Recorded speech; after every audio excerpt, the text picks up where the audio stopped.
Hai hai, ada lagi galau nggak nih sekarang? Atau mungkin kamu lagi harus buat keputusan yang susah banget. Atau mungkin kamu lagi punya masalah dan kamu bingung kamu mesti berbuat apa. Nah di saat kayak gini, kemana kamu mencari? Apakah mungkin kamu mencari ke teman, tanya pendapat teman misalnya, atau mungkin kamu nanya ke pasangan, atau mungkin orang tua, atau mungkin kamu datang ke profesional seperti ke psikolog, konselor, coach, atau mungkin juga seorang pembaca kartu tarot. Cuma sebelum kamu ke semuanya, pernah nggak sih sebenarnya kamu coba untuk duduk diam dan bertanya untuk menemukan jawabannya di dalam diri kamu sendiri? Nah itu adalah undangannya buat kamu hari ini. Dan hari ini aku juga akan meluruskan beberapa persepsi yang mungkin keliru mengenai apa itu card reading dan juga kartu tarot. Jadi sebenarnya apa sih kartu tarot itu? Nah sebelum aku masuk ke sana, aku mau kasih tau dulu bahwa sebenarnya di dunia ini ada banyak banget beragam kartu yang bisa digunakan untuk divination purpose. Atau mungkin kita sebut juga coaching purpose.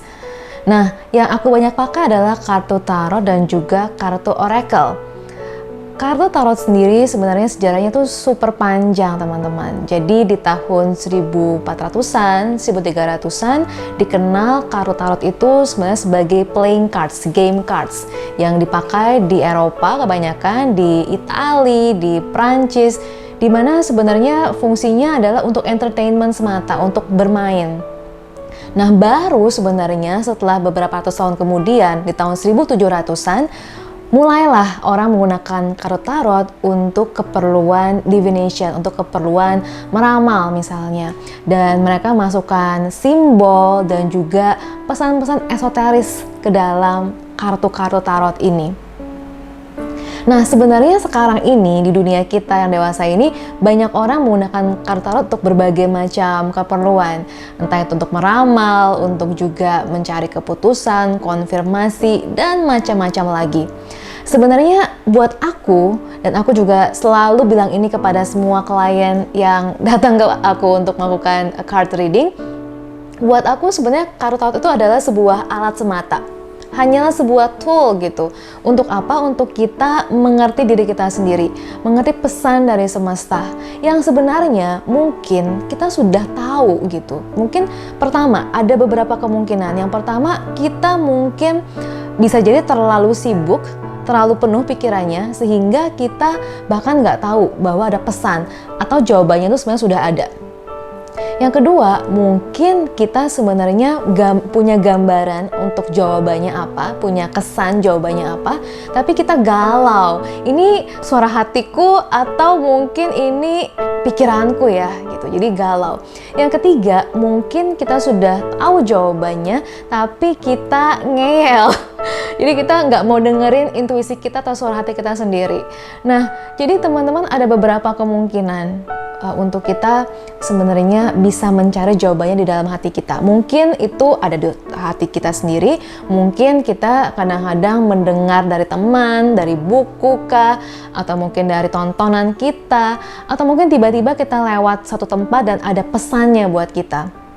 Nah sebenarnya sekali lagi tarot itu adalah sebuah medium untuk kita mengerti pesan yang mau disampaikan semesta buat kita, atau juga mengerti sebenarnya apa yang ada di bawah sadar kita.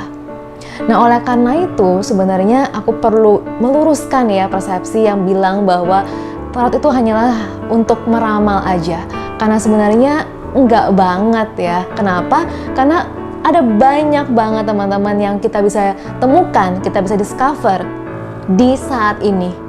Karena power kita, kekuatan kita ada di saat ini. Kalau misalnya kita menggunakan kekuatan perubahan di saat ini, itu bahkan kita bisa loh mengubah masa depan. Jadi nggak bisa kita bilang bahwa oh kalau misalnya kita lihat satu kartu di tarotnya seperti ini, masa depannya pasti jadinya seperti ini. Nggak ada jaminan dan belum tentu juga. Karena apa? Karena there is the power of now yang kau bisa lakukan, yang kau bisa gunakan untuk mungkin mengubah jalan hidup kamu. Jadi apa aja sih yang kita bisa lakukan dalam sebuah sesi tarot reading kalau memang kita mau tahu apa yang terjadi sekarang?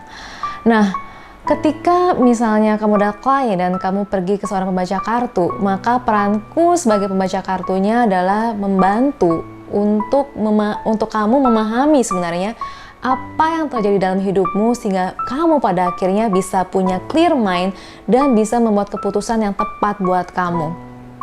Dengan cara apa? Dengan cara mengartikan simbol-simbol yang ada di kartu tersebut, di mana simbol-simbol itu sebenarnya adalah perlambangan dari apa yang ada di alam bawah sadar kamu. Ketika kita baca kartunya offline, kita ketemu langsung, maka kamu yang akan membuka kartunya dan aku akan membacakannya buat kamu. Tapi kalau misalnya kita melakukan card readingnya online seperti yang sekarang banyak kita lakukan, maka aku sebenarnya yang punya niat intensi bahwa aku akan membuka kartu untuk kamu sebagai klien, dan believe it or not, hasilnya sebenarnya sama-sama akuratnya. Kenapa? Karena ada yang namanya law of attraction dan juga law of synchronicity, di mana aku akan menarik kartu yang memang energinya sama dengan kamu gitu, sehingga ketika kamu dengar bacaan dari aku ternyata relevan, confirm gitu. Itulah kekuatan sebenarnya dari hukum energi tarik menarik dan juga synchronicity ini. Nah, jadi sebenarnya problem seperti apa sih yang bisa dibantu oleh seorang pembaca kartu tarot atau melalui sesi card reading? Ada beberapa. Yang pertama, mungkin kamu misalnya mungkin kamu beneran nih, kamu di dalam sebuah dilema, perlu membuat sebuah keputusan, yes or no. Nah, kartu tarot sebenarnya bisa membantu untuk kita melihat apa yang akan terjadi, kemungkinannya akan seperti apa. Yang kedua, kalau misalnya kamu mungkin punya relasi yang kurang sehat, entah dengan pasangan, orang tua, anak, ataupun rekan kerja dan seterusnya, kita bisa semakin tahu apa sebenarnya problem di antara kalian dan apa yang perlu dilakukan.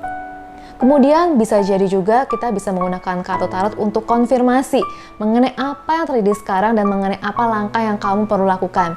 Bisa juga kartu ini digunakan sebagai guidance untuk kamu supaya kamu ada peta yang jelas gitu kan, saya mestinya gimana berikutnya.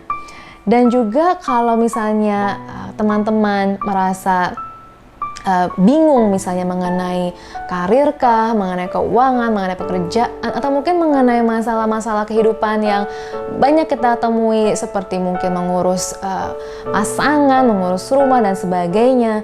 Sebenarnya kartu-kartu ini sekali lagi tujuannya adalah untuk kita memahami apa yang terjadi di present moment sehingga kita bisa beranjak dari present moment, mengetahui apa yang mungkin menghalangi, apa yang perlu dilakukan dan potensi kedepannya seperti apa. Sehingga dalam sebuah sesi card reading secara keseluruhan, the past, the present, the future, blockage-nya apa, resource-nya apa yang kamu perlu lakukan, semuanya kita bisa telaah dan kamu bisa menemukan rasa nyaman, aman, kepastian. Nah, jadi gimana nih? Kamu masih ada nggak nih kebingungan, ketakutan mau mencoba sesi card reading? Aku rasa sekarang ini kamu udah paham banget nih ya bahwa kartu tarot itu atau sesi card reading sebenarnya tuh dari kamu dan untuk kamu. Kenapa? Soalnya yang nanya kamu, yang punya masalah juga kamu, dan jawabannya sebenarnya sudah ada di dalam diri kamu. Aku sebenarnya perannya atau seorang pembaca kartu perannya hanyalah menerjemahkan kartu-kartu yang sebenarnya adalah jawaban yang sudah ada dalam diri kamu sendiri. Jadi sebenarnya card reading ini sangat-sangat logis ya nggak sih? Sangat-sangat logis dan juga realistis gitu. Dan sebenarnya card reading sudah banyak sekali bakal dipakai sebagai psychological tool, psychotherapy tool, bahkan coaching tool. Ya, jadi bukan hanya divination, bukan hanya untuk meramal, tapi juga untuk menggali dan juga berperan mengembangkan diri dan juga mengembangkan spiritual seseorang. Jadi kalau kamu merasa kamu butuh untuk bisa mengerti, mengenali diri kamu semakin dalam lagi, it can be your tool too.